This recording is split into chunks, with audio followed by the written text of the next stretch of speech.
todos aquellos que están aquí hoy, a pesar de ser un feriado largo de Semana Santa. Esperamos en el Señor que su palabra hoy sea en gran manera usada por Él para bendecir nuestras almas. Vamos a orar de nuevo en la presencia de nuestro Dios y pedir su bendición.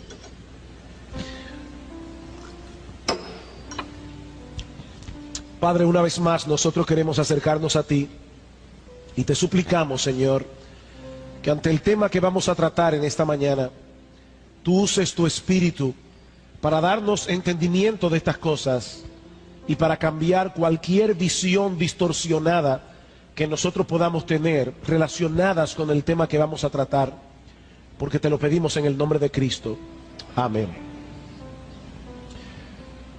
Uno de los aspectos más complejos que se le presenta al cristiano en su vida práctica es el tipo de relación que el cristiano debe tener con el mundo.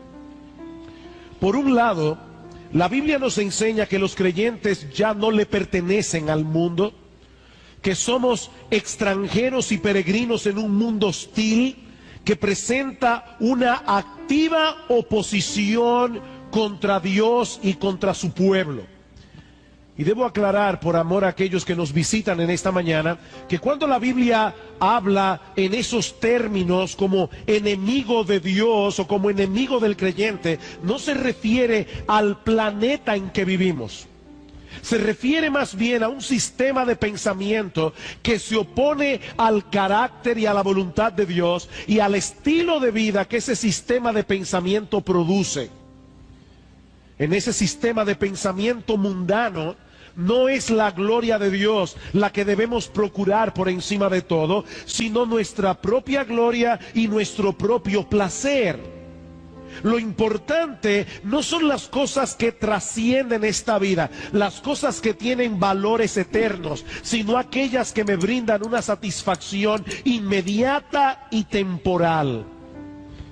Es ese sistema de pensamiento y es ese estilo de vida el que el creyente debe rechazar con todas las fuerzas de su ser. Pero por el otro lado, la Biblia también nos enseña que todos nosotros, creyentes e incrédulos, vivimos en este mundo. Y tenemos una tarea que hacer aquí y ahora. Si bien es cierto que no debemos vivir a la luz de ese sistema de pensamiento que es contrario al carácter y a la voluntad de Dios, la Biblia establece claramente que el cristiano debe aprender a vivir en el mundo, no a escapar de él. Orando al Señor, Cristo le decía en Juan 17, Padre, yo no te pido que los saques del mundo, yo te pido que los guardes del mal, pero en el mundo. Y eso genera una tensión que los creyentes no siempre han sabido manejar de una forma apropiada. Estamos en el mundo, pero no somos del mundo. Y cuando esa tensión no es manejada en una forma apropiada, puede producir una decadencia espiritual en el cristiano. Como muchos de ustedes saben, hace unas semanas nosotros comenzamos una serie de exposiciones sobre el tema de la decadencia espiritual. Esa serie fue momentáneamente suspendida en el mes de marzo. Y hablamos de decadencia espiritual cuando un verdadero creyente no se encuentra en un estado saludable espiritualmente hablando. Es un creyente que ya no disfruta de una cercana comunión con Dios, los aspectos que conforman su vida cristiana y que en el pasado disfrutaba, como orar y leer la Biblia, venir a la iglesia, tener comunión con sus hermanos, cantar alabanzas a su Salvador, escuchar la palabra predicada. Todas esas cosas se han convertido en meros rituales, actividades en las que él participa mecánicamente, casi por inercia. En los últimos estudios de esa serie, hemos estado considerando las causas que suelen producir ese penoso estado espiritual. Y decíamos que una de ellas es la mundanalidad. El descuido de guardarse apropiadamente de esa perspectiva mundana de pensamiento, de ese estilo de vida que esa perspectiva mundana promueve. Pero en la mañana de hoy nosotros queremos ver la otra cara de la moneda. Así como hay creyentes que decaen espiritualmente porque son mundanos o porque están coqueteando con el mundo, así también hay creyentes que decaen porque no saben cómo interactuar con ese mundo en el que viven. Como decía hace un momento, ese es un problema que la iglesia ha tenido que enfrentar a través de los siglos, la tensión de estar en el mundo y no pertenecer al mundo. En los primeros siglos de la era cristiana, el Imperio Romano desató una fuerte persecución contra la iglesia, de manera que no era necesario recordar a los cristianos que ellos estaban en territorio enemigo. Pero a principios del siglo IV, uno de esos emperadores romanos, el emperador Constantino, dijo haber abrazado la fe cristiana. Y no solo dio por terminada la persecución, sino que también comenzó a favorecer a los cristianos en muchos sentidos.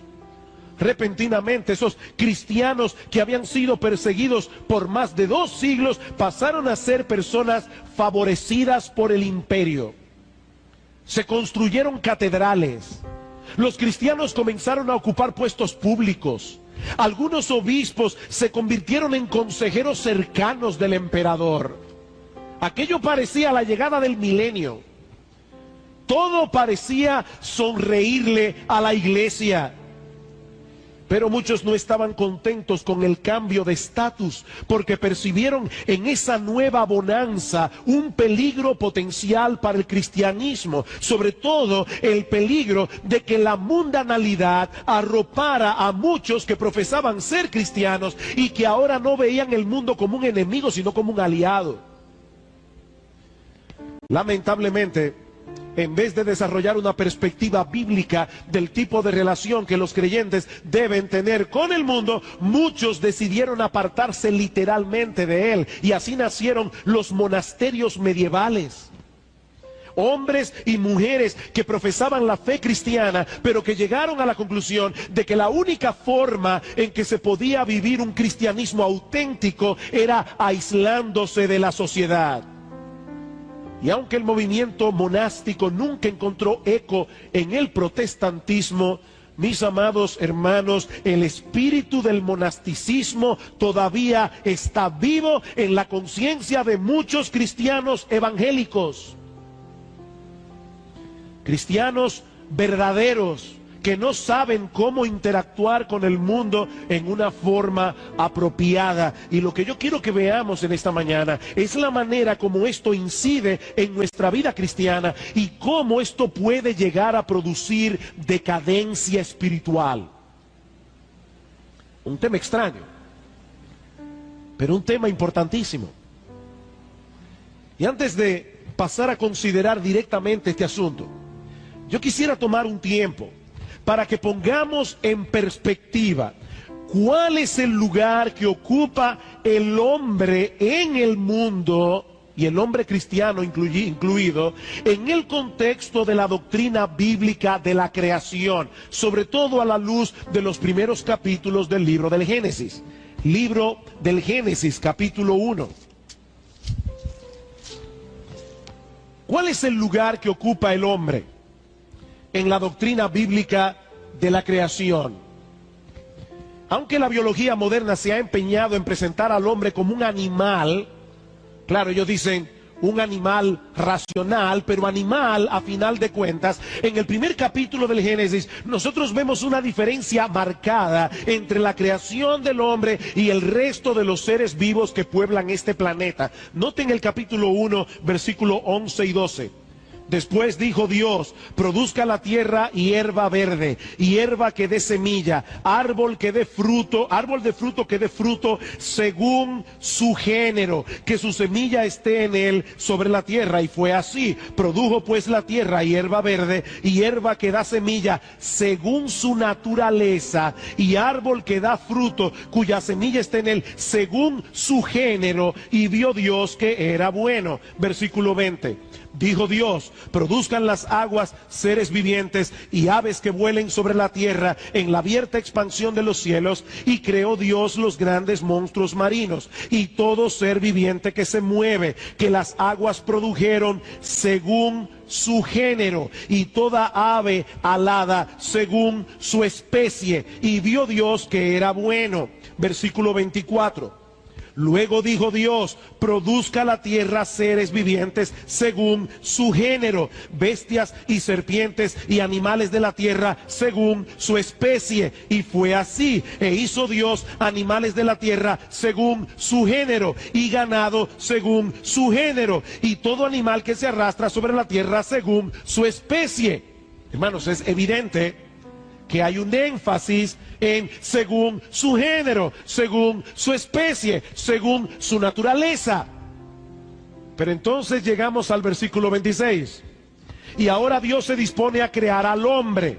Y vemos de inmediato una diferencia radical en el lenguaje. Versículo 26. Entonces dijo Dios: hagamos al hombre a nuestra imagen. Ya no es según su especie, ya no es según su género, ahora es a imagen de Dios, conforme a nuestra semejanza, y señoré en los peces del mar, en las aves de los cielos, en la bestia de la tierra, en todo animal que se arrastra sobre la tierra. Y creó Dios al hombre a su imagen, a imagen de Dios lo creó, varón y hembra los creó. Y los bendijo Dios y les dijo: fructificad y multiplicaos, llenad la tierra y sojuzgadla, y señoread en los peces del mar, en las aves de los cielos y en todas las bestias que se mueven sobre la tierra. ¿Cuál es la enseñanza de este texto clave de las Escrituras? No solo que el hombre fue creado a imagen y semejanza de Dios, y por lo tanto que el hombre es un ser personal, es un ser que piensa, es un ser que tiene voluntad, es un ser que tiene autoconciencia, es un ser que tiene emociones, sino también que Dios colocó al hombre en una posición de dominio sobre todo lo creado. ¿Con qué propósito? Con el propósito de desarrollar el potencial escondido por Dios en la creación. Génesis capítulo 2, versículo 15. Tomó pues Jehová Dios al hombre y lo puso en el huerto de Edén para que lo labrara y lo guardase. Esto es lo que nosotros conocemos como el mandato cultural. Ahora, yo debo hacer una aclaración aquí, porque nosotros solemos asociar la palabra cultura con ciertas manifestaciones artísticas, sobre todo en su aspecto elitista, no popular, la música clásica, la ópera, el teatro clásico. Pero realmente la palabra cultura tiene un significado mucho más amplio. Esta palabra se relaciona con la idea de cultivar e incluye todo tipo de actividad humana que contribuya al desarrollo, al enriquecimiento y aún al esparcimiento de la sociedad. El hombre, como mayordomo, como corregente de la creación, debía transformar su entorno para la gloria de Dios y para el bien de la sociedad. De manera, mis hermanos, que el trabajo no fue parte del castigo divino por causa de haber pecado, sino un aspecto fundamental de la responsabilidad que el hombre tenía desde el principio como mayordomo de Dios. Si el hombre hubiese permanecido en obediencia, todos los aspectos de su vida hubiesen sido sagrados. No solo su tiempo de comunión con Dios, sino también el desempeño de sus labores cotidianas en el cumplimiento del mandato cultural. Pero nuestros primeros padres no permanecieron en la condición en la que fueron creados, se rebelaron contra Dios y todos los aspectos de la vida humana quedaron trastornados por causa del pecado. La relación del hombre con Dios, la relación del hombre con el hombre, la relación del hombre con la naturaleza. Génesis capítulo 3, versículo 17. Y al hombre dijo Dios: por cuanto obedeciste a la voz de tu mujer y comiste del árbol de que te mandé diciendo no comerás de él, maldita será la tierra por tu causa, con dolor comerás de ella todos los días de tu vida, espinos y cardos te producirá y comerás plantas del campo, con el sudor de tu rostro comerás el pan hasta que vuelvas a la tierra, porque de ella fuiste tomado, pues polvo eres y al polvo volverás. Noten, hermanos, que el trabajo en sí no fue parte del castigo. El castigo fue el dolor y el sentido de frustración que el hombre habría de experimentar a partir de ese momento conectado con su trabajo. Ese es el castigo. El hombre perdió el paraíso por causa de su pecado y nunca más lo volvería a recobrar hasta que Dios restaurara por completo todo el daño que el pecado había causado. Y es precisamente en este punto de la historia donde entra en juego otra doctrina. Ya vimos la doctrina de la creación. Veamos ahora la doctrina de la redención.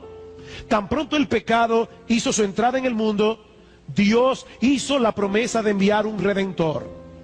Por medio de ese redentor, todos los efectos dañinos del pecado serían revertidos. Génesis capítulo 3, versículo 15.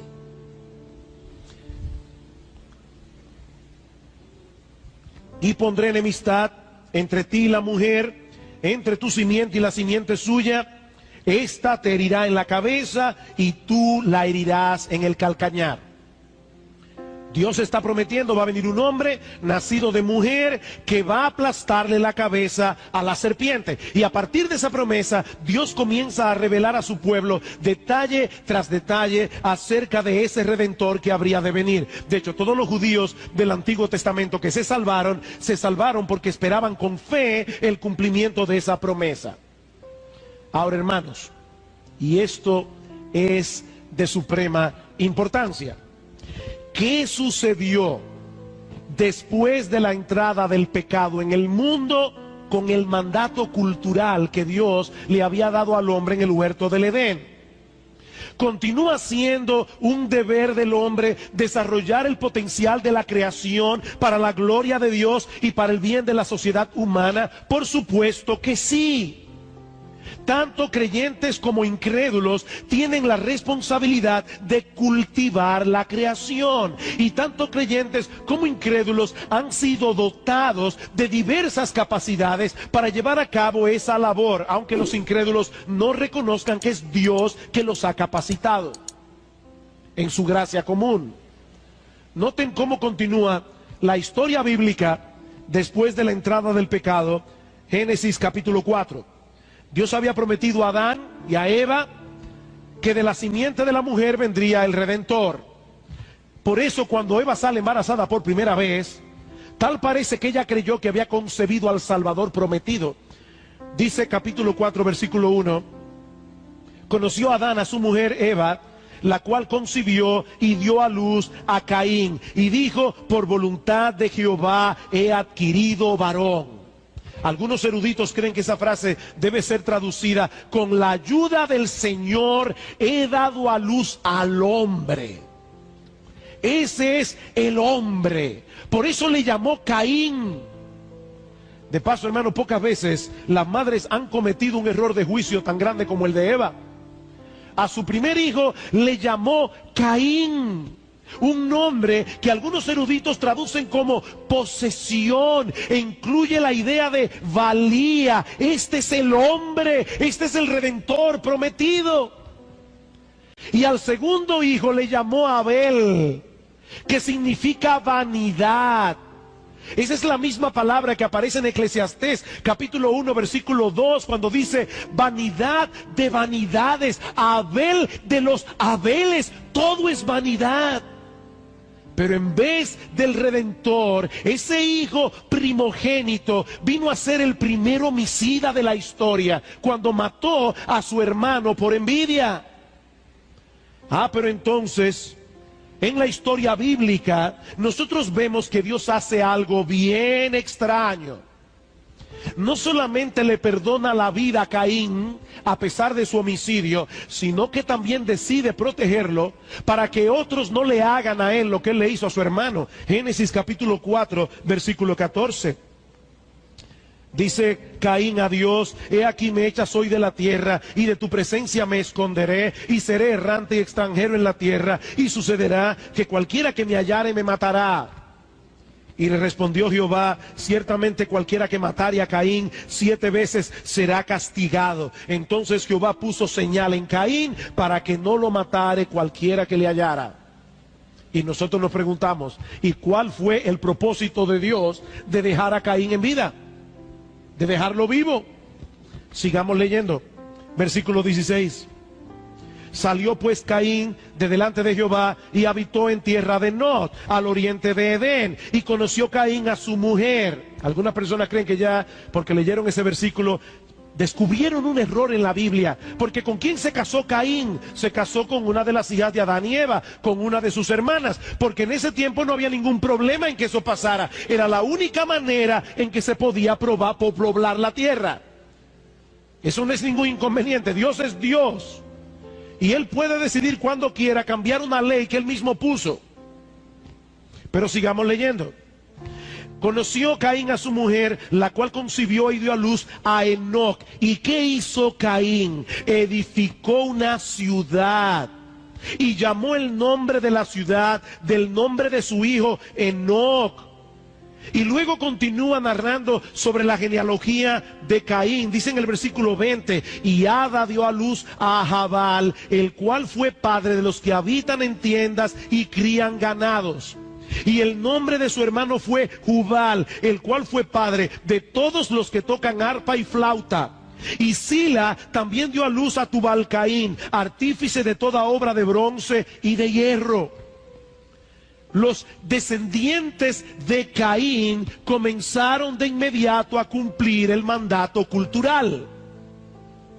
Ellos no lo estaban haciendo para la gloria de Dios, pero aún así, mis hermanos, ellos estaban haciendo el trabajo que Dios ordenó al hombre que hiciera en el huerto del Edén. Mis hermanos, todos nosotros tenemos la responsabilidad de cultivar la creación, haciendo uso de los dones y talentos creativos que Dios reparte a todos los hombres en su gracia común, independientemente de si son creyentes o no. A través de la historia, muchos incrédulos han producido grandes obras de arte de increíble hermosura y genialidad. Muchos incrédulos han contribuido al avance de la ciencia, al avance de la tecnología. Muchos incrédulos han hecho descubrimientos de enorme importancia para el desarrollo de la civilización. ¿Saben por qué? Porque Dios los ha dotado en su gracia común de un montón de capacidades distintas para que lleven a cabo el mandato cultural. Esa labor ya dejó de ser sagrada por causa de la caída. Muchas veces nosotros decimos que no debemos hacer distinción entre lo sagrado y lo secular, pero hay un sentido, mis hermanos, en lo que nosotros sí debemos hacer esa distinción.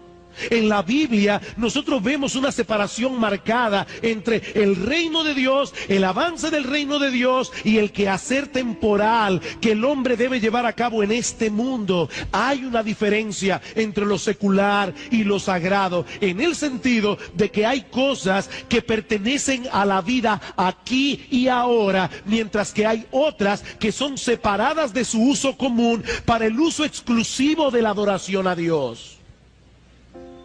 En el tabernáculo, por ejemplo, Dios le dio una fórmula a los judíos para que elaboraran un perfume que debía ser usado en el tabernáculo. Y Dios dice claramente, ese perfume no lo debe usar ningún israelita para oler bien, porque es un perfume sagrado, es un perfume que Dios había apartado de su uso común para su adoración. Pero mis hermanos, ese quehacer, esa labor temporal o secular sigue siendo honorable, porque es el mismo Dios el que ordenó que se hiciera. Es el mismo Dios el que capacita al hombre en su gracia común para que ese trabajo sea hecho. De manera, mi hermano, que cuando tú te diriges a tu puesto de trabajo cada mañana, tu trabajo secular no es menos digno que el de aquel pastor que se dirige a su oficina en la iglesia para servir al Señor en el ministerio. Ambos son siervos de Dios. Y ambos deben hacer lo que hacen para la gloria de Dios y el bien de la sociedad. Fue el entendimiento de esta doctrina lo que impulsó el enorme progreso que experimentaron los países del norte de Europa que abrazaron la reforma protestante en el siglo XVI. El comercio, la ciencia, las artes, la industria, todo fue permeado por esa perspectiva de hacer las cosas con excelencia, porque la estamos haciendo para la gloria de Dios y para el bien del prójimo. Esos hombres entendieron que todos nosotros tenemos un llamado distinto para servir en la sociedad, poniendo nuestros dones y talentos al servicio del mandato cultural. El artista protestante no tenía que justificar su labor pintando cuadros que inspiraran devoción religiosa, como hacían los artistas católicos romanos en la Edad Media. Ellos no sentían la presión de la iglesia de que ellos debían santificar su arte, usándolo para promover intereses religiosos y morales. No, el mero hecho de hacer un cuadro que produjera un placer estético era suficiente. Eso es parte del mandato cultural. Es por eso que pintores como Rembrandt o Durero, que abrazaron la cosmovisión reformada, yo no sé si eran verdaderos cristianos en todo el sentido de la palabra. Durero era muy amigo de Martín Lutero. Y estos pintores que abrazaron la cosmovisión reformada produjeron obras sumamente hermosas y sumamente realistas. Ya no era necesario que se dedicaran únicamente a pintar escenas bíblicas, y cuando lo hacían, los personajes de sus cuadros eran hombres comunes y corrientes. Los pintores católicos romanos de la Edad Media pintaban a las vírgenes, a los santos, a Jesús como seres que estaban muy alejados del resto de las personas.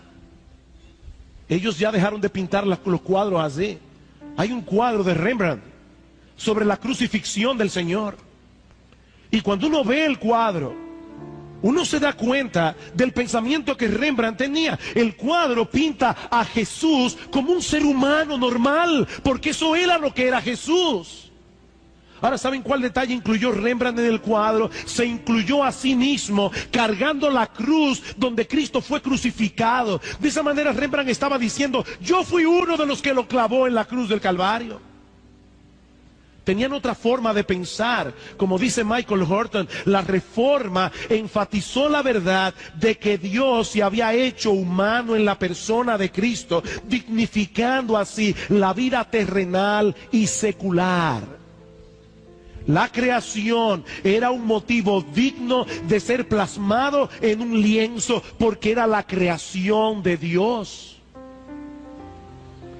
Los músicos no tenían que justificar su arte componiendo música sacra únicamente. Ellos podían componer música hermosa para el deleite de los que la escuchan.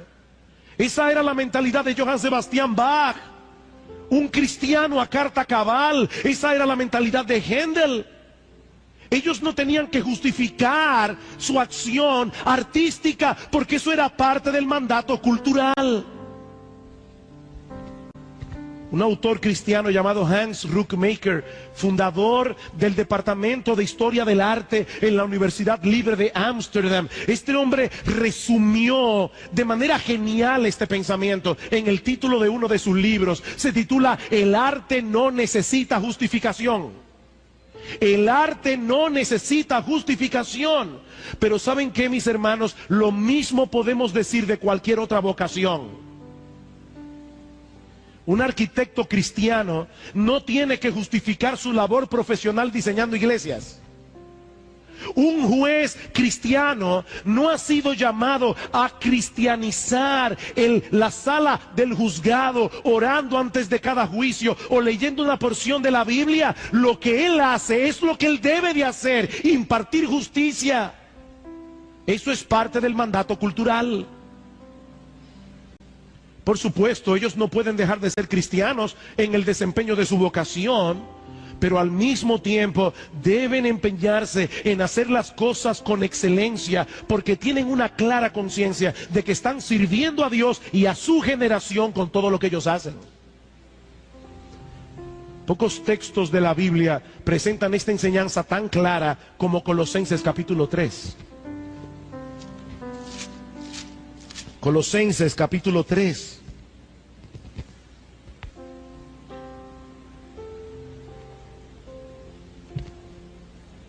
Versículo 22.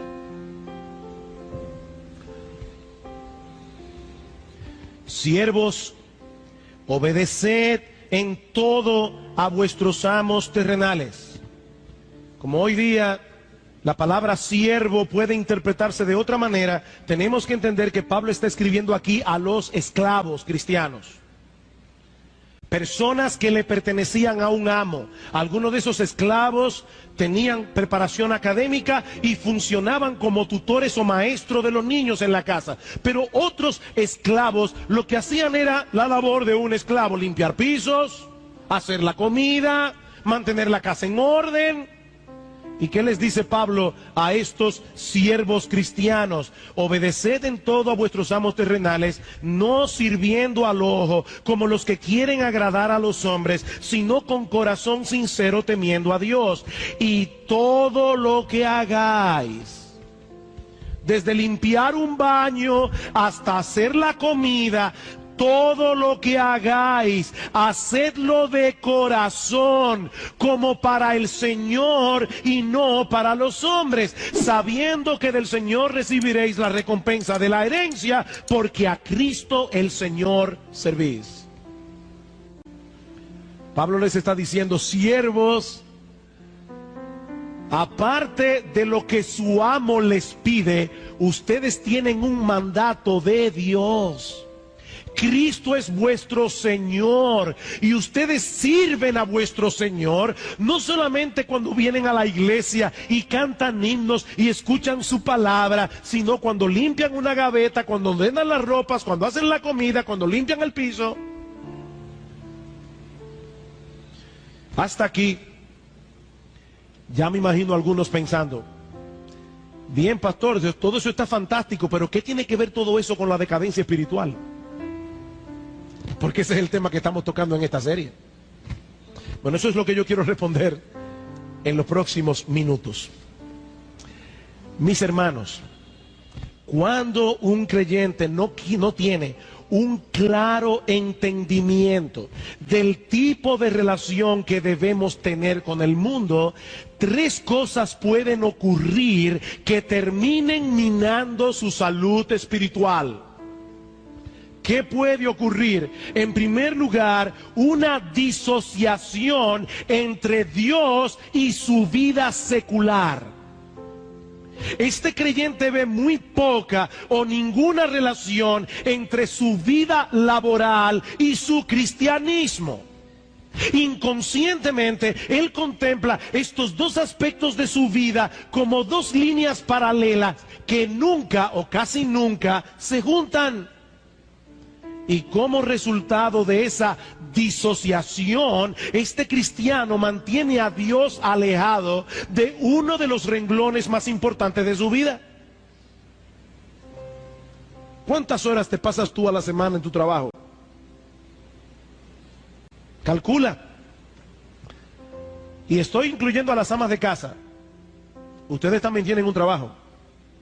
Yo no estoy hablando aquí únicamente de arquitectos, ingenieros, abogados. Es que todos nosotros tenemos una labor que hacer. ¿Cuánto tiempo, cuántas horas de la semana tú empleas en llevar a cabo tu labor? ¿Qué pasa cuando nosotros alejamos a Dios de ese aspecto de nuestra vida? Mis hermanos, la Biblia dice que aún las cosas más cotidianas, como comer o beber, debemos hacerlo todo para la gloria de Dios. Primero los Corintios 10:31. ¿Cuánto más nuestra vida laboral, a la que dedicamos tantas horas de nuestro tiempo cada semana? Nosotros no podemos desconectar nuestro cristianismo de nuestra vida laboral, porque el mismo Dios que nos salvó es el mismo Dios que nos llamó, es el mismo Dios que nos capacitó para que contribuyamos de alguna manera al cumplimiento del mandato cultural. Hay un libro escrito por la que fue esposa de Francis Schaeffer, Edith Schaeffer. Y ese libro se titula El arte escondido. Él dice allí que todos nosotros, al haber sido creados a la imagen de Dios, tenemos que tener escondido por ahí alguna capacidad artística. Ahora ella dice, yo no estoy hablando de que todos los cristianos tienen que saber escribir un poema o una buena prosa, o que todos los cristianos deben saber dibujar, o que todos los cristianos deben poder componer música. Cuando ella habla de arte, se refiere aún al hecho de poner una mesa apetitosa. Como me decía mi esposa cuando veníamos para acá, hay algunas personas que tienen una capacidad para la jardinería que Dios no le dio a otros. Usted puede darme a mí un montón de plantas y yo no sé qué voy a hacer con ellas, pero se la da a una persona que tiene capacidad para hacer jardines hermosos y él va a hacer una maravilla. ¿Saben lo que es eso? El mandato cultural en acción. Eso es exactamente lo que Dios quiere que él haga. Y le dio capacidad para eso. Eso no es carnal. Y no hay que justificar esa capacidad de poner una mesa apetitosa únicamente haciendo comida para los hermanos de la iglesia. Es para Dios. Sea que se trate de un ingeniero, de un taxista, de una ama de casa, de un abogado, de un albañil, todos tenemos una responsabilidad que cumplir en el mundo en el que Dios nos ha colocado y debemos hacerlo con excelencia para su gloria y el bien de su prójimo. ¿Saben, hermanos, el impacto que va a tener en la vida de un creyente? Cuando ese individuo se dirija a su trabajo con la conciencia de vengo aquí a este lugar a hacer algo para la gloria de Dios. Señor, yo voy a hacer un trabajo que al final de la tarde yo pueda presentar delante de ti y que tú puedas decirme, bien hijo mío, bien hecho. Buen trabajo en la oficina, bien hecho. ¿Qué impacto va a tener eso en la vida espiritual de los creyentes? Muchos de los cuales desconectan su cristianismo a las 8 de la mañana y lo vuelven a encender a las 7 de la noche cuando van a hacer el devocional familiar. Claro que deben de caer espiritualmente. Dios está fuera de sus vidas en una gran parte de la semana. Lo que estamos diciendo es, hermanos, nosotros tenemos que volver a colocar a Dios en el lugar donde Dios debe ser colocado. Eso es lo que estamos diciendo. Otra posible consecuencia es que nos dediquemos a trabajar con ahínco. Vamos a hacer las cosas con excelencia, pero con una mala motivación. Con una mala motivación. ¿Qué dice Pablo en Colosenses capítulo 3? Siervos, hagan las cosas de corazón. Hagan las cosas bien hechas, pero no para el ojo de vuestro amo terrenal, sino para vuestro Señor. No para que le aumenten el sueldo. Si se lo aumentan, gloria al Señor. Qué bueno. Muchas veces esa es la consecuencia que cosechan las personas laboriosas, pero no siempre. Y el punto es que con sueldo o sin sueldo, yo debo hacer las cosas con excelencia para la gloria de Dios y para el bien de todos los que se van a beneficiar de mi trabajo. A Cristo el Señor servís. Mis hermanos, el señorío de Cristo abarca todo aspecto de la vida humana. Todo aspecto. Como decía Abraham Kuyper, ese gran teólogo holandés, a quien se le pidió precisamente que diera el discurso inaugural en la Universidad Libre de Ámsterdam, donde luego dio clases Hans Rockmaker. Y en ese discurso inaugural, Abraham Kuyper dijo: no existe una sola pulgada en todo el dominio de nuestra vida humana acerca de la cual Cristo no proclame mío. Eso es mío.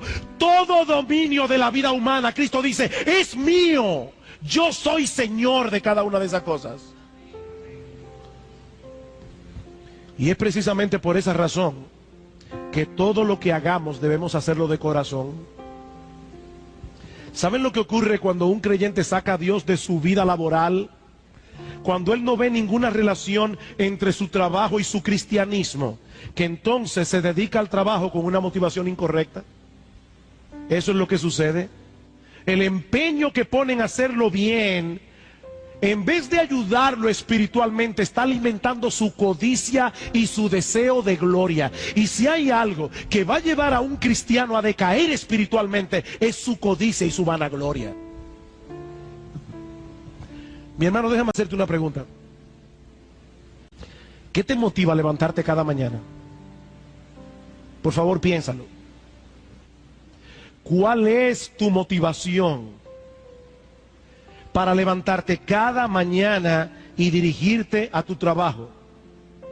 Porque si es la motivación de hacerte rico, escucha lo que dice las Escrituras, Proverbios 23, 4 al 5. No te afanes por hacerte rico, sé prudente, desiste. ¿Vas a poner tu confianza en las riquezas, las cuales son ningunas?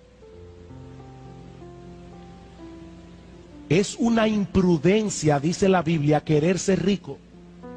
Ahora fíjense en algo interesante. El mismo libro de Proverbios dice que Dios bendice la diligencia muchas veces con prosperidad económica. Pero la motivación no es el dinero.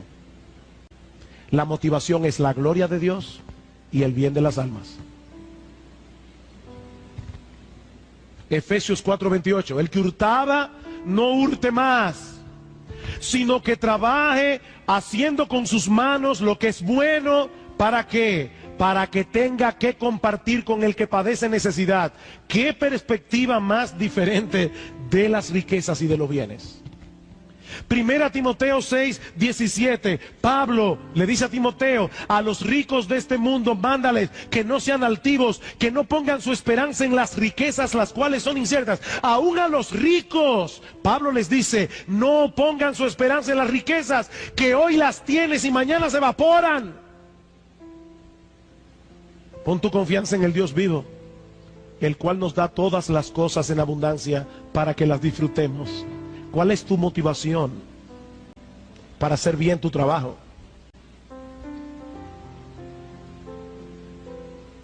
En tercer lugar,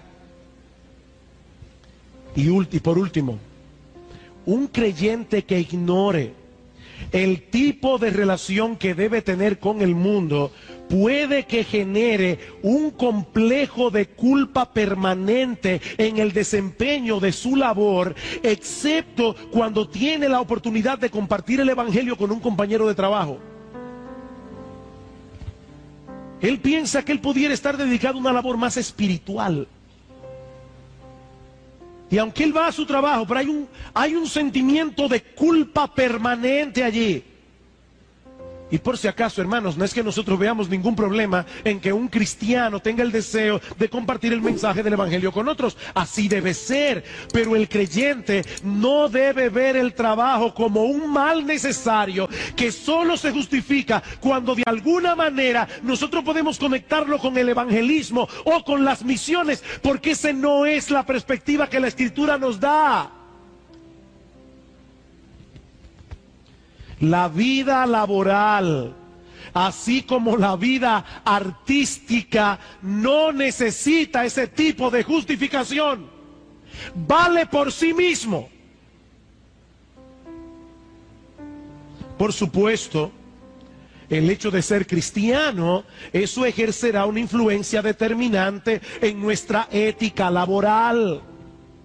Como ejercerá una influencia determinante, o debería ser, en el uso del dinero que nosotros ganamos trabajando. El creyente que tiene la conciencia de que todo cuanto tenemos le pertenece al Señor, que nosotros solo somos mayordomos temporales de esos bienes. Un creyente que tenga esa conciencia seguramente hará un buen uso de sus riquezas si Dios prospera su diligencia, como muchas veces pasa. Escuchen una vez más el texto que citamos de 1 Timoteo, pero lo voy a leer ahora en la traducción que hace Guillermo Hendrickson, el comentarista. En cuanto a los que son ricos en términos de esta era presente, mándales que no sean orgullosos ni que pongan su esperanza en la incertidumbre de las riquezas, sino en Dios, quien nos provee ricamente con todo para nuestro deleite. Mándales que hagan lo que es bueno, que sean ricos en buenas obras, prontos para dar, dispuestos a compartir, atesorando así para ellos lo que formará un excelente fundamento para la era venidera, para que puedan echar mano de la vida real. Dios nos da para que demos, y para nuestro deleite, dice el texto, pero para que demos. Esa es una buena motivación para dedicarnos a hacer con excelencia lo que Dios nos ha mandado a hacer. Pero, no olviden que la motivación primordial es el hecho de que al hacer nuestro trabajo, primero, estamos haciendo lo que Dios ordenó a todo hombre que hiciera en el mandato cultural. Segundo, estamos poniendo en operación los dones y talentos que Dios nos dio para eso. Tres, estamos reflejando de alguna manera las multiformes capacidades del Dios que nos hizo a su imagen y semejanza. Mis hermanos, Dios es el médico original, Dios es el arquitecto original, Dios es el padre original, Dios es el manufacturador original, Dios es el artista original al que nosotros copiamos. Y cada vez que en esas múltiples capacidades un hombre pone y desarrolla los talentos que Dios le dio, está dándole gloria a Dios, porque está manifestando de esa manera las multiformes capacidades de nuestro Dios. Y cuarto, estamos beneficiando a nuestra generación con nuestro trabajo. Es por esa razón que debemos hacer nuestro trabajo excelentemente. En algunos casos, ese beneficio va a ser muy evidente. El médico que descubre una vacuna o un nuevo tratamiento para el cáncer.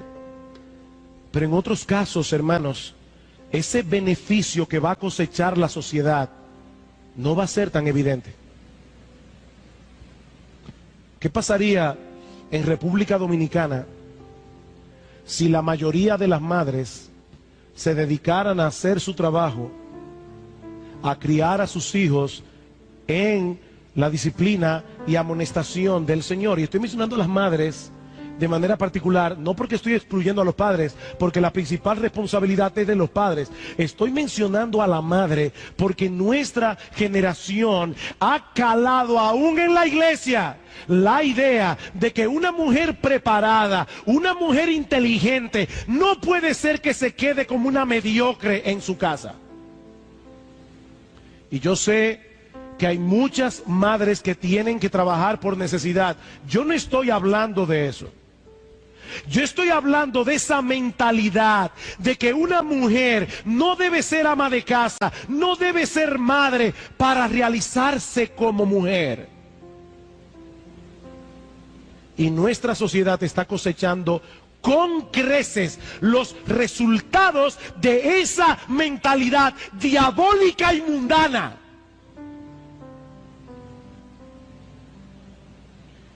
No hay un trabajo que hacer. Y cuando se hace correctamente, aún en la oscuridad de la casa, algo que nadie ve, esa mujer está glorificando a Dios y está sirviéndole a su generación con lo que hace. Esa es la mentalidad que nosotros debemos llevar con nosotros a nuestro lugar de trabajo. Y yo les aseguro que nuestra vida, en sentido general,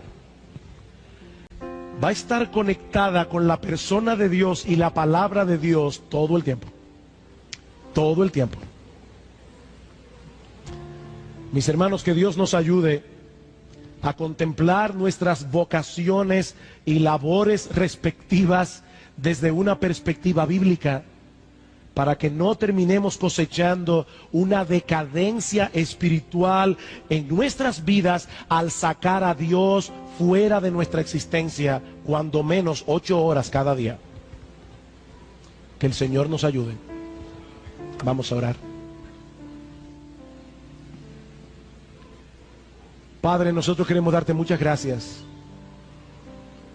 porque tenemos en tu palabra todas las respuestas que necesitamos. Padre, no tenemos que comprarle al mundo su filosofía con respecto al trabajo. Nosotros tenemos en tu palabra una enseñanza liberadora, una enseñanza que nos permite hacer con gozo y hacer con excelencia la labor que tú nos has llamado a hacer, sea limpiar pisos o crear edificios. Señor, ayúdanos a hacerlo todo, comer, beber o cualquier otra cosa, para la gloria de tu nombre y para el beneficio de nuestra generación, porque te lo pedimos en el nombre de Cristo. Amén.